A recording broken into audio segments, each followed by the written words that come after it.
ونحن على ذلك لمن الشاهدين والشاكرين والحمد لله رب العالمين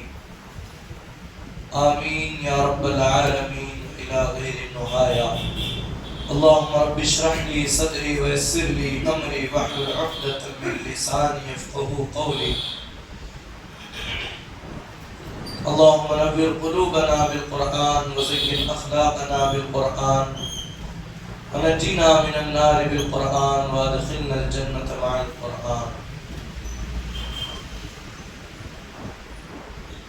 ہمیں کرنی ہے شہنشاہ بطحا کی رضا جوئی، ہمیں کرنی ہے شہنشاہ بطحا کی رضا جوئی. اگر اپنے ہو گئے تو پھر رحمت خدا بند اپنی، اگر اپنے ہو گئے تو پھر رحمت خدا بند اپنی. معزز و محترم و محتشم بزرگوں اور دوستوں، ہم عمر نوجوان ساتھیوں، السلام علیکم ورحمۃ اللہ وبرکاتہ. بحمدہ تعالی و بکرم مصطفیٰ صلی اللہ علیہ وآلہ وسلم. اللہ کریم کا بے پناہ احسان عظیم ہے کہ آج میں اور آپ جمعہ کریم کی سعادت سے بہرور ہو رہے ہیں. ماہ رمضان الکریم کا غالباً یہ تیسرا جمعہ ہے، اور اللہ نے چاہا تو ایک اور جمعہ میسر آئے گا. اس کے بعد یہ ماہ رمضان، یہ ماہ صیام، یہ ماہ غفران پھر اپنے تمام تر رعنائیوں کو، برکتوں کو، عظمتوں کو سمیٹے ہوئے ان قریب ہم سے رخصت ہو جائے گا. وہ عبادتیں جو اس میں کرنے کی تھی، وہ تقوی جو اس میں حاصل کرنا تھا، وہ پرہیزگاری جو اس میں انسان کو اپنانی تھی، بدقسمتی سے الا ماشاء اللہ ہم اسے اپنانے سے محروم رہ گئے. ہم نے غفلت میں 20 دنوں کو گزارا. اب کم اللہ کریم کے بارگاہ میں دعا کریں کہ اللہ بقیہ دنوں میں ہم سے وہ عبادت لے جو اس ماہ رمضان میں ہمیں نجات دلا دے. اللہ رب العزت ہمیں وہ عبادت ہم سے لے، وہ عبادت کرنے کی ہمیں توفیق عطا فرمائے کہ جس سے اس ماہ رمضان میں ہمیں کامیابی و کامرانی، اور جن کا اللہ رب العزت جن کی بخشش و نجات کا اعلان کرنے والا ہے، اللہ اس میں میرا اور آپ کا نام بھی شامل فرمائے. آج کی گفتگو زکوٰۃ کی اہمیت اور زکوٰۃ نہ دینے کے نقصانات پر مختصر سے میں اپنی کوشش کروں گا. اللہ رب العزت کی بارگاہ میں دعا گو ہوں کہ مولا تبارک و تعالی اس کے متعلق مجھے حق بولنے، آپ کو حق سننے اور اس پر عمل کرنے اور اسے عام کرنے کی توفیق عطا فرمائے. آئے کچھ عرض و معروض سے پیشتر ہم اور آپ مل کر سب سے پہلے اپنی اور ساری کائنات کے مرکز عقیدت انی سے بے کساں چار ساز درد منداں حضور احمد مجتبیٰ محمد مصطفیٰ ارواحنا روح فدا صلی اللہ علیہ وآلہ وسلم کی بارگاہ گوہر بار میں عقیدت و محبت کے ساتھ ایک مرتبہ درود پاک کا ہدیہ پیش کریں. اللہم صلی علی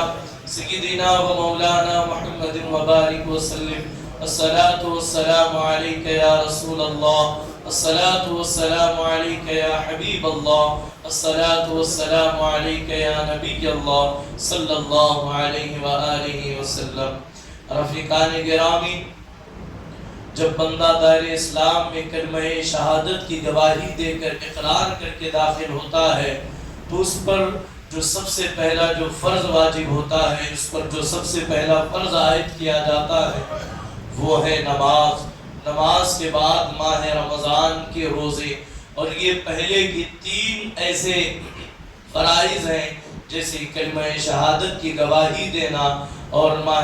جو ہے دن میں 5 وقتہ نمازوں کی پابندی کرنا،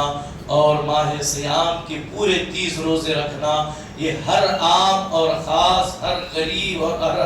امیر، ہر چھوٹے بڑے پر جو ہے یہ فرض ہے. اس سے کوئی چھوٹا نہیں، اس سے کوئی جو ہے بچا نہیں، بلکہ ہر ایک پر جو ہے زندگی کے آخری سانس تک ایمان کی گواہی دینا اور اس پر ثابت قدمی کے ساتھ زندگی گزارنا، اسی طرح ہر حال میں نماز ادا کرنا اور اس کے بعد ماہ صیام کے روزے رکھنا یہ فرض کیا گیا ہے۔ اور اس کے بعد جو چوتھا اسلام کا جو اہم رکن ہے جسے زکوٰۃ کہتے ہیں، زکوٰۃ اللہ تبارک و تعالی نے اہل ثروت جسے اللہ نے مال و دولت سے نوازا، جسے اللہ نے سونے چاندی سے نوازا، اللہ تبارک و تعالی نے انہیں دیا تاکہ وہ شکر ادا کرے، اور شکر ادا کرنے کے ساتھ ساتھ وہ اپنے مالوں میں سے کچھ غریبوں کے لیے، کچھ مسکینوں کے لیے، کچھ بیواؤں اور یتیموں، محتاجوں اور تنگ دستوں کے لیے جو ہے وہ اپنے مال میں سے کچھ حصہ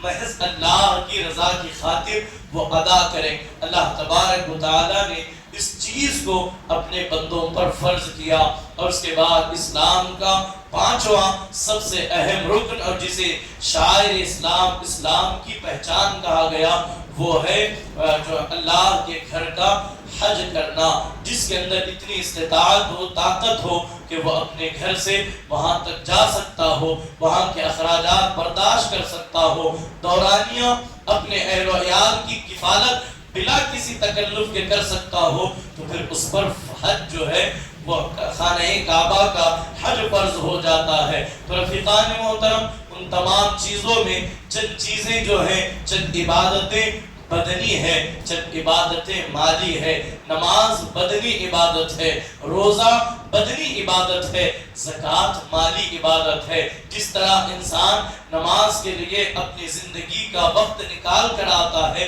بیوی بچوں کو چھوڑ کر کے آتا ہے، دکان مکان کاروبار کو چھوڑ کر کے اللہ کی رضا کی خاطر مسجد آتا ہے اور اللہ کے حضور اپنے سر کو جھکاتا ہے، تو یہ اس کی بدنی عبادت ہو جاتی ہے۔ اور اسی طرح ماہ صیام میں اللہ کی رضا کی خاطر بندہ روزہ رکھتا ہے، تو اللہ تبارک و تعالیٰ کے حضور جب بندہ بھوکا اور پیاسا رکھتا ہے تو یہ بھی اس کے لیے بدنی عبادت بن جاتی ہے۔ اور اس کے بعد رفیقان محترم، جو بندہ عبادتوں میں مصروف ہوتا ہے، اللہ رب العزت انسان اپنی حیثیت، اپنی طاقت، اپنی قدرت کے مطابق عبادت کرتا ہے، وہ اللہ بے نیاز ہے جو اپنے بندوں کو اپنی شان کے مطابق اس کا اجر عطا کرتا ہے، اپنی شان کے مطابق اس کا اجر عطا کرتا ہے۔ اور رفیقان گرامی قدر، اور اسی طرح جو ہے زکوٰۃ، اللہ رب العزت نے ایک ایسی عبادت رکھی جو مالی عبادت ہے اور جو بدنی عبادت بھی ہے، اور اس کے اندر بے شمار احادیث کریمہ میں اللہ کے رسول صلی اللہ علیہ وسلم نے اس کی فضیلت کو، اس کی اہمیت کو جاں بجا اجاگر کرتے ہوئے مومنین کو اس کی ترغیب دلائی کہ وہ جو ہے اپنے مالوں کی زکوٰۃ ادا کرے۔ جب ہم قرآن مقدس کی تلاوت کرتے ہیں تو اللہ رب العزت نے ایک نہیں، دو نہیں، بلکہ 32 مقامات پر نماز کا اور زکوٰۃ ادا کرنے کا یکساں جو ہے اللہ نے حکم ارشاد فرماتے ہوئے کہا، اقیموا الصلاۃ وآتوا الزکاۃ، نماز ادا کرو اور زکوٰۃ، نماز ادا کرو اور زکوٰۃ ادا کرو، نماز ادا کرو اللہ کے لیے اور اپنے مالوں کی زکوٰۃ نکالو۔ تو آپ اس کا اندازہ خود لگا لے، اگر اللہ نے ایک مرتبہ بھی اگر کہہ دیا ہوتا وہ چیز لازم ہو جاتی، وہ چیز ضروری ہو جاتی، وہ چیز فرض ہو جاتی، لیکن اللہ نے 32 مقامات پر نماز کو اور زکوٰۃ کو یکساں بیان کر کے بتا دیا کہ نماز بھی بے مثل ہے اور زکوٰۃ بھی بے مثل ہے، نماز بھی بے مثل ہے اور زکوٰۃ بھی بے مثل ہے، ان کا کوئی بدل نہیں۔ اللہ اکبر۔ اللہ کے رسول صلی اللہ علیہ وآلہ وسلم زکوٰۃ کی اہمیت بیان کرتے ہوئے، اس کی برکتیں بیان کرتے ہوئے آقا کونین علیہ السلام ارشاد فرماتے ہیں، لوگوں اپنے مال کی اپنے مال کو زکوٰۃ دے کر کے جو ہے، اپنے اموال کی زکوٰۃ دے کر اپنے مالوں کو اللہ کے قلعے میں محفوظ کر لو، یعنی کہ جس نے اپنے مال کی کما حقہ زکوٰۃ ادا کی، اس کا مال اللہ اکبر وہ اللہ کے قلعے میں محفوظ ہو گیا. انسان جس طرح سے اپنے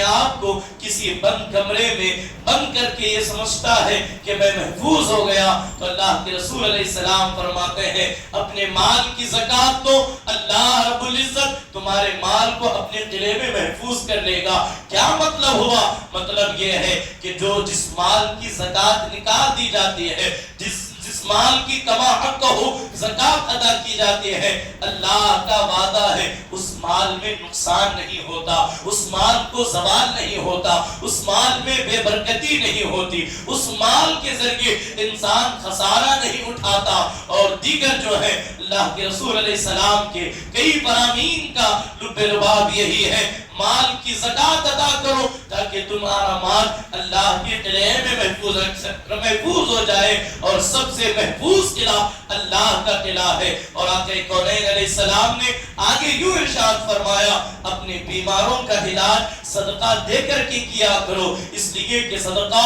جو ہے بلاؤں کو ٹال دیتا ہے، بیماریوں کو دور کر دیتا ہے، مصیبتوں کو ٹال دیتا ہے. تو لہٰذا ایک طرف تو انسان کا اس کے اندر اپنا ذاتی فائدہ بھی ہے کہ اس کا مال محفوظ ہو رہا ہے، اس کا مال پاک ہو رہا ہے، اس لیے کہ زکوٰۃ مال کا میل ہے. جب تک وہ مال کے اندر رہے گا تب تک وہ زکوٰۃ وہ آپ کا مال وہ اس کی وجہ سے اس کے اندر میل باقی رہے گا. جیسے ہی آپ نے زکوٰۃ نکال دی وہ مال پاک ہو جائے گا، آپ کا مال صاف ہو جائے گا. اور دوسرا صدقہ کا حکم دیا گیا. ان دونوں چیزوں سے فائدہ یہ ہے، اللہ اکبر، اللہ یہ چاہتا ہے کہ میں نے جو اپنے بندوں کو مال دیا صرف اس میں ان کا حق نہیں ہے بلکہ اس کے اندر محتاجوں کا بھی حق ہے، غریب اور مفلس اور نادار افراد کا بھی حق ہے. جو زکوٰۃ ادا کرے گا معاشرے کے اندر جو غربت کی چکی میں پس رہے ہیں، زکوٰۃ کی برکت سے وہ بھی خوشحال ہو جائیں گے، ان کا بھی گھر جو ہے وہ آسانی کے ساتھ چلنے لگے گا. تو لہٰذا عزیزان گرامی، جو جن کے ذہنوں کے اندر یہ خیال آتا ہے کہ مال دینے سے، زکوٰۃ نکالنے سے، زکوٰۃ ادا کرنے سے مال میں کمی باقی ہوتی ہے، تو میرا اللہ فرماتا ہے یہ شیطان کی طرف سے وسوسہ ہے. بظاہر مال جاتا ہوا نظر آتا ہے لیکن اللہ اپنے فضل سے اس مال کو کئی گنا زیادہ بڑھا دیتا ہے. جو لوگ اپنے مال کی کما حقہ زکوٰۃ ادا کرتے ہیں، ذرا ان کی زندگیوں کو دیکھ لیں، ذرا ان سے پوچھ لیں، ذرا ان سے اس معاملے پر بات کر لیں، وہ یہی کہیں گے کہ اللہ اکبر، الحمدللہ جب ہم زکوٰۃ ادا کرتے ہیں تو اللہ ہمیں بیماریوں سے بھی محفوظ کرتا ہے، اللہ ہمارے مال میں بھی برکت عطا کرتا ہے. اور جو کما حقہ زکوٰۃ ادا کرتے ہیں، اپنا پورا نصاب مکمل کرتے ہیں، ہر ایک کی زبان پر یہی ہوگا پچھلے سال میری زکوٰۃ 15,000 تھی، اس بار میری زکوٰۃ 20,000 بن رہی ہے، آنے والے سال اللہ نے چاہا تو میری زکوٰۃ 30,000 بن جائے گی، اللہ نے چاہا تو پھر آگے میری زکوٰۃ 50,000 بن جائے گی. تو جو جن کے ذہنوں میں شیطان یہ وسوسہ ڈالتا ہے کہ مال کم ہو رہا ہے، تو میرے عزیز خود ہی فیصلہ کر لے، جب تیرا مال کم ہو رہا ہے تو تیری زکوٰۃ کیسے بڑھ رہی ہے؟ تیری زکوٰۃ اس وجہ سے بڑھ رہی ہے کہ تو زکوٰۃ ادا کر رہا ہے، اللہ تیرے مال میں برکتیں عطا کر رہا ہے، اللہ تیرے مال میں اضافہ کر رہا ہے، اللہ تیرے مال میں بڑھوتری عطا کر رہا ہے. اور خدا کی عزت کی قسم وہ مال کبھی وہ نقصان اٹھا ہی نہیں سکتا جس کی کما حقہ زکوٰۃ ادا کی جا سکے. رفیقان محترم، یہ زکوٰۃ جو ہے وہ اپنے مال کا 40واں حصہ ہے. مثال کے طور پر آپ کے پاس 40 روپے ہے تو اس میں سے 1 روپے آپ کی زکوٰۃ بن رہی ہے. مجھے آپ بتائیں زکوٰۃ کو آج زکوٰۃ کو جو ہے آج ہماری سوسائٹی میں الا ماشاءاللہ کچھ لوگ جو ہیں وہ بہت بہت تصور کرتے ہیں، بہت سارے افراد یہ تصور کرتے ہیں کہ زکوٰۃ نکالنے کا حکم دے کر ہم پر ظلم کیا گیا، ہمارے مال پر جو ہے وہ نگاہیں ڈالی گئی. لیکن عزیزان گرامی، میں ایک مثال کے ذریعے آپ کو سمجھاؤں تاکہ بات آپ کی سمجھ میں بھی آئے اور زکوٰۃ کی اہمیت بھی آپ کو معلوم ہو، اور ساتھ ہی ساتھ ہمارے معاشرے کے جو مسکین اور غریب جو طبقہ ہے ان کی بھی جو ہے وہ مدد ہو سکے. دیکھیں زکوٰۃ نکالنے سے جو یہ تصور کرتے ہیں کہ مال میں کمی ہوگی، تو ان کے لیے ایک سیدھی سادی مثال میں آپ کو دوں۔ اللہ رب العزت نے جو زکوٰۃ کا نظام بنایا کہ اگر آپ کے پاس 100 روپے ہے تو اس میں سے آپ کے زکوٰۃ 2.5 روپے بنتی ہے۔ اب آپ مجھے بتائیں کہ 2.5 روپے کی اہمیت کتنی ہے، 2.5 روپے کی جو ہے اللہ اکبر اس کا مقام ہی کیا ہے۔ لیکن آپ دیکھیں، آپ کو یہ بوجھ لگتا ہے، آپ بازار گئے ہیں، آپ نے وہاں سے تربوز خریدا۔ تربوز خریدتے ہیں نا،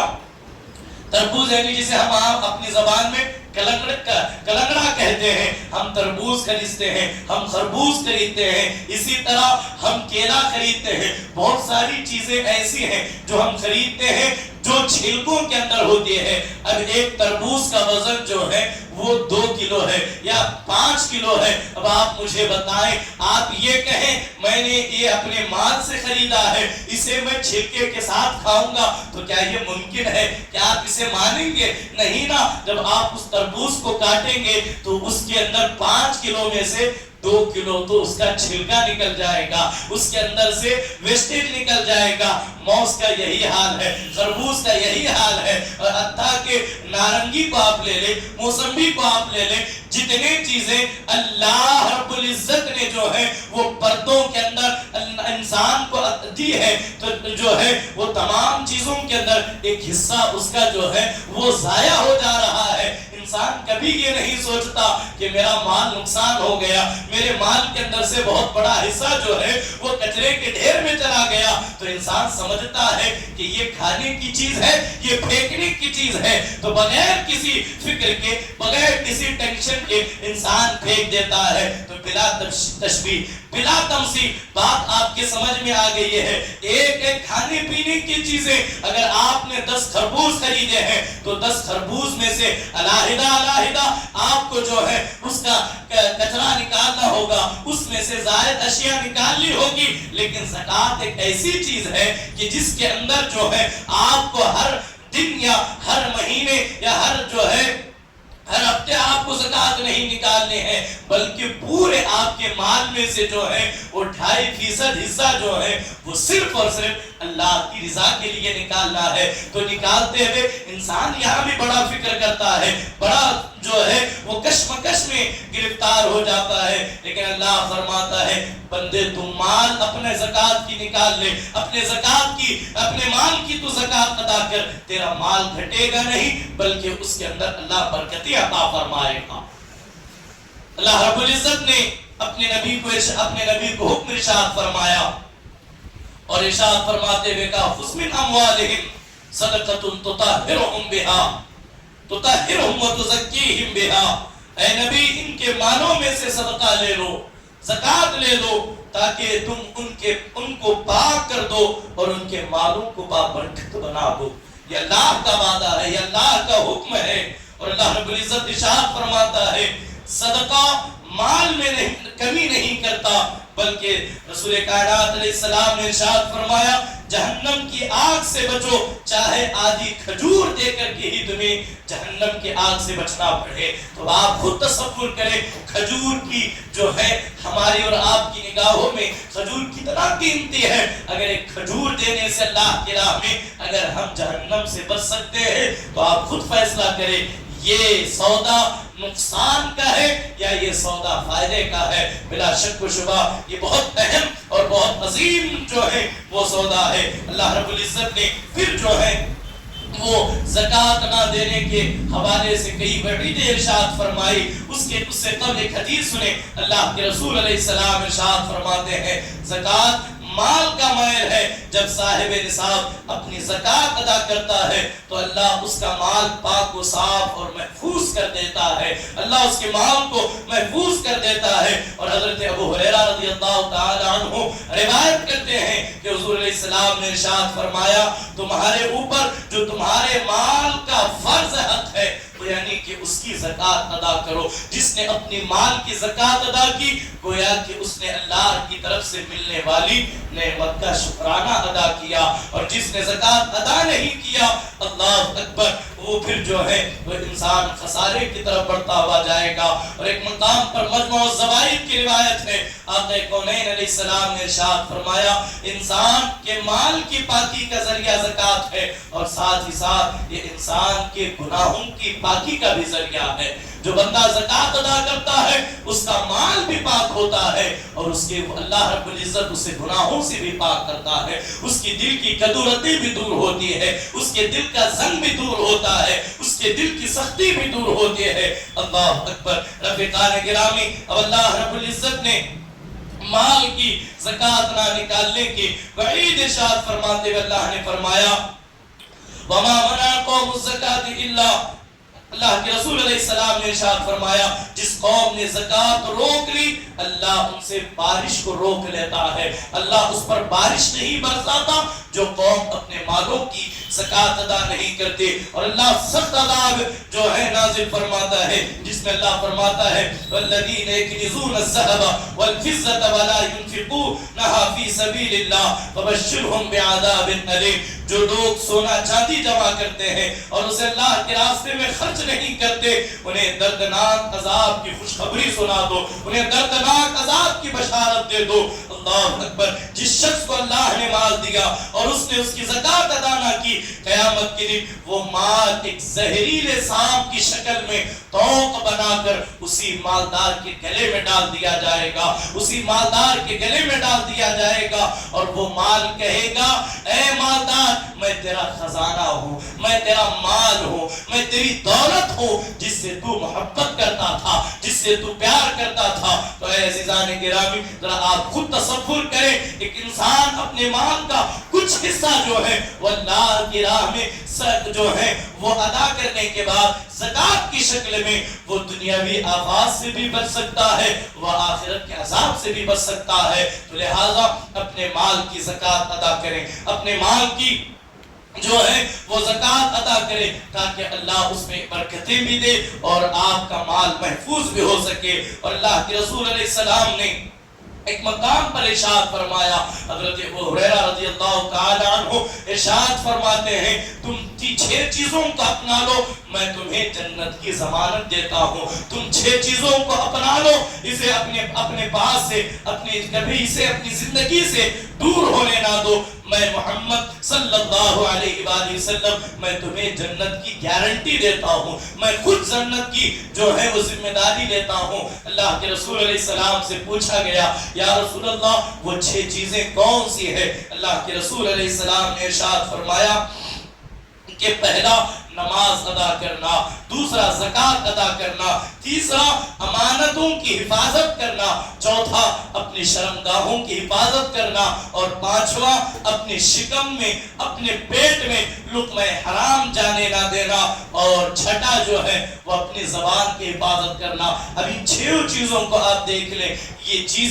6 چیزیں جو ہیں ہر ایک جو ہے اپنے اندر ایک بڑی اہمیتوں کو سمیٹے ہوا ہے، اپنی بڑی جو ہے اپنے اندر وسعتوں کو سمیٹا ہوا ہے۔ نماز کی اہمیت کا اندازہ ہی نہیں لگا سکتے، زکوٰۃ کی برکتوں کا اندازہ ہی نہیں لگا سکتے۔ ان 6 چیزوں کو بیان کر کے آقا کونین علیہ السلام نے ارشاد فرمایا 6 چیزوں کی تم مجھے ضمانت دو میں تمہیں جنت کی ضمانت دوں گا۔ تو لہٰذا جسے اللہ نے مال دیا، جسے اللہ نے صحت دی، جسے اللہ رب العزت نے جو ہے وہ کچھ عطا کیا، وہ کنجوسی کیے بغیر، وہ دل چھوٹا کیے بغیر ان 6 چیزوں کی میں اور آپ اگر ارادہ کر لیں تو یقیناً گھروں کے اندر خوشحالی ہوگی، گھروں کے اندر جو ہے اللہ برکتیں نازل فرمائے گا۔ تو المختصر رفیقان محترم، اللہ نے جسے مال دیا ہے وہ اپنے مال کی زکوٰۃ ادا کرے، وہ اپنے مال میں سے صدقہ و خیرات کرے تاکہ مال کے اندر اللہ مزید برکتیں عطا فرمائے۔ درود پاک پڑھیں، اللہم صلی علی سیدنا و مولانا محمد مبارک وسلم۔ الصلاة والسلام علیکہ یا رسول اللہ صلی اللہ علیہ وآلہ وسلم۔ جو لوگ مال کی زکوٰۃ ادا نہیں کرتے یا اپنے مال میں سے غربا و مساکین کا حصہ نہیں نکالتے، پھر وہ دنیا کے اندر ایسی زندگی گزارتے ہیں ان کی زندگی ان کے لیے خود مصیبت بن جاتی ہے، ان کی زندگی ان کے لیے خود ہی مصیبت بن جاتی ہے۔ بات دیکھیں جو لوگ اپنے مال کی زکوٰۃ نہیں نکالتے بلکہ مال کو بچانے کے چکر میں زکوٰۃ سے بچنے کی کوشش کرتے ہیں، اللہ تبارک و تعالیٰ انہیں ایسی بیماریوں میں گرفتار کر دیتا ہے، جس کی زکوٰۃ 10,000 بن رہی تھی وہ اپنے علاج کے لیے 10 لاکھ جو ہے وہ پانی کی طرح بہائے گا، تب بھی اسے صحت نہیں ملے گی، تب بھی اسے صحت نہیں ملے گی۔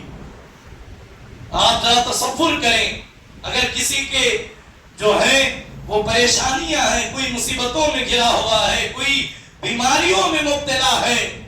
انسان سوچتا ہے ہم یہ بھی کرتے ہیں، ہم وہ بھی کرتے ہیں، ہم فاتحہ بھی کرتے ہیں، ہم نیاز بھی دلاتے ہیں، ہم یہ بھی تمام چیزیں ادا کرتے ہیں، پھر پریشانیاں ہمیں کیوں آتی ہیں، پھر مصیبتیں ہمیں کیوں آتی ہیں، پھر ہمارے بچے بیمار کیوں رہتے ہیں، پھر ہماری تجارتوں میں نقصان کیوں ہوتا ہے؟ تو میرے عزیز اس کا سیدھا سادہ مفہوم یہ ہے، ہزار تیرے صدقہ و خیرات اپنی جگہ، زکوٰۃ اپنی جگہ، اس لیے کہ زکوٰۃ ہے، اسے سال میں ایک مرتبہ اپنے مال سے دور کرنا یہ لازم اور ضروری ہے، تاکہ تم اور تمہارا مال دونوں محفوظ ہو سکے، تاکہ دونوں محفوظ ہو سکے۔ اور یہاں ایک بڑی ذمہ داری کے ساتھ میں آپ کو یہ سنانا چاہوں گا، بہت سارے لوگ زکوٰۃ نکالتے بھی ہیں، اس کے باوجود ان کے سال بھر وہ پریشانیوں میں گرفتار رہتے ہیں، بیماریوں میں گرفتار رہتے ہیں، پریشانیوں میں مبتلا رہتے ہیں۔ تو اس کا سبب کیا ہے؟ تو میرے عزیزوں اس کا سبب یہ ہے، آپ زکوٰۃ نکال تو رہے ہیں، ہو سکتا ہے زکوٰۃ کا کچھ حصہ آپ کے مال میں باقی رہ گیا ہو۔ دیکھیں اللہ کے رسول علیہ السلام کے فرامین کا خلاصہ یہ ہے، ایک پائی بھی پورے مال کو ناپاک کر دیتی ہے۔ ایک پائی جو زکوٰۃ کی تمہارے مال میں رہ گئی ہو، جو تمہارے نکالنے سے بچ گئی ہو، آقا کونین علیہ السلام کے فرامین کا مفہوم یہی ہے، وہ پورے مال کو جو ہے وہ ناپاک کر دیتی ہے، میلا کر دیتی ہے۔ ایک سبب تو یہ ہو سکتا ہے آپ زکوٰۃ نکال رہے ہیں لیکن کما حقہ نہیں نکال رہے ہیں، پوری 100% نہیں نکال رہے ہیں، اور دوسرا یہ ہو سکتا ہے آپ زکوٰۃ تو نکال رہے ہیں لیکن جو اس کا حقدار ہے ہو سکتا ہے آپ اس تک وہ زکوٰۃ نہیں پہنچا رہے۔ یعنی زکوٰۃ اللہ نے آپ کو دیا ہے تو اس کے ساتھ ساتھ اللہ نے آپ کو اہل ثروت میں، اللہ نے دولت مند آپ کو بنایا ہے، تو آپ پر یہ بھی لازم ہے کہ آپ زکوٰۃ کے تمام مسائل کو، تمام جو ہے اس کے احکامات کو جانیں، سمجھیں، اس کا علم حاصل کریں، کیونکہ اگر کسی غیر مستحق کو جو زکوٰۃ نہیں لے سکتا تھا، اگر آپ نے اسے اپنی زکوٰۃ دے دی تو وہ زکوٰۃ ادا نہیں ہوگی، وہ آپ کے لیے وبال بن جائے گا، وہ آپ کے لیے وبال بن جائے گا۔ آج بہت سارے افراد ماہ رمضان المبارک میں جیسے ہی ماہ رمضان ہمارے درمیان داخل ہوا، ادھر ادھر سے آس پاس کے تمام علاقوں سے بہت سارے پیشہ ور بھکاری، بہت سارے پیشہ ور افراد، بہت سارے ایسی خواتین جو زکوٰۃ لینے، جو زکوٰۃ کے مصارف جنہیں زکوٰۃ نہیں دی جا سکتی تھی، وہ اپنا حلیہ بدل کر، پھٹا پرانا لباس پہن کر کے وہ لوگوں کے درمیان آ جاتے ہیں۔ لوگ لا علمی میں یا بے توجہی سے ایسے پیشہ ور افراد کو، ایسے پیشہ ور بھکاریوں کو جب اپنی زکوٰۃ دے دیتے ہیں تو پھر ان کی زکوٰۃ وہ دے تو رہے ہیں، وہ زکوٰۃ ادا نہیں ہو رہی ہے، وہ زکوٰۃ ادا نہیں ہو رہی ہے۔ گزشتہ جمعہ مولانا مجیب اشرف صاحب قبلہ نے بھی بڑی وضاحت کے ساتھ مصارف زکوٰۃ، کنہیں زکوٰۃ دی جا سکتی ہے، اس کے حوالے سے آپ نے گفتگو کی تھی۔ مزید گفتگو نہ کرتے ہوئے بس اتنا اشارہ دے دو، بہت سارے افراد نے، بہت سارے جو ہیں وہ خواتین نے بھیک مانگنے کو اپنا پیشہ بنا لیا ہے۔ میں کئی مرتبہ یہ آپ کو بتا چکا ہوں کہ اگر آپ ان کا جائزہ لیں، ان کی ذرا تحقیق کریں، وہ ہم اور آپ سے بہتر زندگی گزار رہے ہیں، وہ ہمارے اور آپ سے بہتر اور اچھی زندگی گزار رہے ہیں۔ اب آپ مجھے بتائیں زکوٰۃ کا پیسہ اسے دیا جائے جس کے پاس ایک وقت کے بھی کھانے کی،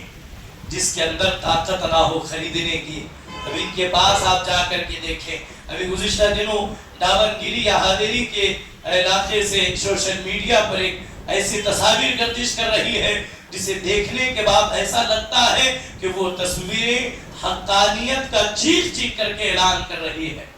یہ بہت سارے افراد جنوبی اور شمالی ہند سے جو آتے ہیں، اتر پردیش، اس کے بعد جو ہے بنگال سے، بہار سے، وہ یہاں پوری کا پورا ٹولہ ان کا یہاں پر آتا ہے۔ یہ ہمارے اپنے علاقے کے معذور افراد کو کچھ پیسوں پر خریدتے ہیں۔ کوئی لنگڑا ہے، کوئی اندھا ہے، کوئی بہرا ہے، یا کوئی جو ہے معذور ہے، وہ اسے خریدتے ہیں، ویل چیئر پر بٹھاتے ہیں، کہتے ہیں تیرا کام صرف اس کرسی پر بیٹھنا ہے، شام کو جاتے ہوئے اپنی تنخواہ لے کر کے چلے جانا، تجھے 500 300 400 جو دینا ہوگا شام میں دے دیا جائے گا، تجھے اس سے لینا دینا کچھ نہیں، ہم پورا گھر گھر، پورا محلہ، پوری جو ہے بستی ہم کھنگال لیں گے، لوگوں کا مال اکٹھا کریں گے اور لوگوں کو تباہی کی طرف ڈھکیل دیں گے۔ تو رفیقان گرامی، آپ خود فیصلہ کریں کہ ایسوں کو دینے سے ہماری زکوٰۃ ادا ہوگی؟ ہرگز ادا نہیں ہوگی۔ تو لہٰذا زکوٰۃ ادا کرنے کا تو جو ہے آسان میں آپ کو طریقے بتاؤں۔ سب سے پہلے آپ اپنے زکوٰۃ کے کچھ حصے کریں، کچھ حصے کریں۔ بڑی رقم آپ کی بن رہی ہے تو آپ اپنی زکوٰۃ کو چھوٹے چھوٹے ٹکڑوں میں تقسیم کر کے 1000 500 روپے اگر آپ تقسیم کریں گے تو اس سے کوئی فائدہ نہیں ہوگا۔ زکوٰۃ کا نظام اسلام نے اس لیے دیا تاکہ زکوٰۃ سے غربت کا خاتمہ ہو، زکوٰۃ سے لوگ تنگدستی سے نکل آئے، زکوٰۃ سے مجبور حالوں کی ایسی، یعنی کہ زکوٰۃ کا نظام اس لیے بنا جو زکوٰۃ لے رہا ہے وہ آنے والا سال زکوٰۃ دینے والا بنے۔ آپ ایک آدمی ہے 10 سال سے ایک آدمی کو زکوٰۃ دے رہا ہے، وہی آدمی 10 سال سے زکوٰۃ لے رہا ہے، اس لیے کہ زکوٰۃ دینے والا 1000 روپے 10 افراد کو دے رہا ہے، 1000 تو اس 1000 میں انسان کا دور حاضر میں کیا بنے گا، وہ کیا کر پائے گا؟ تو لہٰذا اگر آپ کی 50,000 زکوٰۃ بن رہی ہے تو آپ یوں کریں، آپ سب سے پہلے اپنے خاندان میں، اپنے رشتہ داروں میں، اس کے بعد اپنے پڑوسیوں میں، اپنے محلے میں وہ افراد جو تنگدستی سے، غربت سے گزر رہے ہیں، وہ چاہتے ہیں کہ وہ کچھ کریں لیکن ان کے حالات، ان کے مال نے انہیں ساتھ نہیں دیا تو وہ کچھ نہیں کر پا رہے ہیں، تو آپ رات کی تاریکی میں وہ پوری زکوٰۃ اسے آپ پکڑائیں اور کہیں بابا یہ لے، اس سے اپنا کچھ کاروبار شروع کر، کچھ تجارت کر، تاکہ آنے والا سال اس سے تجارت کر کے تو خود امیر ہو جائے اور خود زکوٰۃ نکالنے والا بن جائے۔ اگر اس طرح کریں گے، اگر ہر سال اگر 10 افراد بھی غربت سے نکلیں گے تو ہمارا معاشرہ خوشحال ہو جائے گا، ہمارا معاشرہ خوشحال ہو جائے گا۔ اگر ایک آدمی 5 افراد کی بھی اگر ذمہ داری لے، میں اپنی زکوٰۃ کے ذریعے انہیں ایک اچھی زندگی فراہم کروں گا، خدا کی عزت کی قسم وہ دن دور نہیں جس طرح مصر سے ایک آدمی اپنی مال کی زکوٰۃ لے کر کے نکلا تھا، کوئی مستحق نہیں ملے تو اسے زکوٰۃ ادا کروں گا، وہ مصر سے لے کر مدینے کی سرحد تک داخل ہوا، خدا کی عزت کی قسم اسے ایک بھی ایسا آدمی نہیں ملا جسے مال وہ اپنی زکوٰۃ کی دے سکے، جسے وہ اپنی زکوٰۃ کا مال دے سکے۔ یعنی کہ مطلب یہ ہے، کہنے کا مقصد یہ ہے، وہ جس سے بھی کہتا بھائی میرے مال کی کچھ زکوٰۃ ہے لے لے، وہ یہ کہتا ہے میں خود ہی ایسے افراد کو تلاش کر رہا ہوں جو زکوٰۃ لے سکتا ہے۔ یعنی کہ اگر ہم صحیح طور پر زکوٰۃ ادا کریں گے، اسلام کی وہ تاریخ کو صرف ایک اشارہ، ایک جھلک آپ کو دکھاؤں، اسلام کا پہلا دور غربت کا دور تھا، جو ہے اسلام کا پہلا دور تنگدستی کا زمانہ تھا۔ ایک جنگ کے موقع پر اللہ اکبر، سیدنا امیر حمزہ جنگ احد کے موقع پر حضرت امیر حمزہ رضی اللہ تعالی عنہ کی شہادت کے موقع پر ہم نے یہ بارہا سنا، اسلام کی غربت کا، اسلام کی تنگدستی کا آغاز میں حال یہ تھا کہ شہداء کو کفن تک میسر نہیں تھا۔ مولا حضرت امیر حمزہ کو جب سر کی طرف کفن دیتے تو پاؤں کھل جاتے، پاؤں کی طرف کفن دیتے تو سر کھل جاتا۔ یہ اسلام کی غربت کا عالم تھا، لیکن وہ دور بھی آیا کہ کوئی شخص جو ہے وہ در بدر بھٹکتا رہا کہ میں اپنی زکوٰۃ دے دوں، لیکن کوئی زکوٰۃ لینے والا نہیں ملا۔ تو اس کا مطلب یہ ہے اگر ہم زکوٰۃ ادا کریں گے تو غریب نہیں ہوں گے بلکہ اللہ ہمیں اور عطا کرے گا۔ تو اس انداز میں ادا کریں کہ آپ کچھ افراد کو دے دیں تاکہ وہ ان کا جو ہے اللہ اکبر وہ ان کے لیے ایک ذریعہ معاش بن سکے. اور دوسرا اپنے مالوں میں سے کچھ حصہ اللہ کے راہ میں علم دین کے فروغ کے لیے مدارس کے فروغ کے لیے بھی آپ نکالیں. اور تیسرا اس کے اندر جو ہے اہم حصہ یہ ہے کہ جب مال کی زکوٰۃ نکالیں زیادہ سے زیادہ اس کی زکوٰۃ نکال کر کے ان افراد کو دیں جو اس کے مستحق ہیں تاکہ وہ آنے والا سال زکوٰۃ دینے والے بن جائے. اس لیے کہ مذہب اسلام نے ہمیں مال دیا تاکہ ہم اسے لوگوں کا مذاق نہ بنائیں بلکہ ہم ان کی مدد کر سکیں. اللہ کریم ہمیں زکوٰۃ کے تمام جو ہے وہ برکتوں سے اس کی فضیلتوں سے اللہ مجھے اور آپ کو مالا مال فرمائے. اللہ رب العزت تمام کے مال کو پاک فرمائے. اور آج چونکہ ماہ رمضان المبارک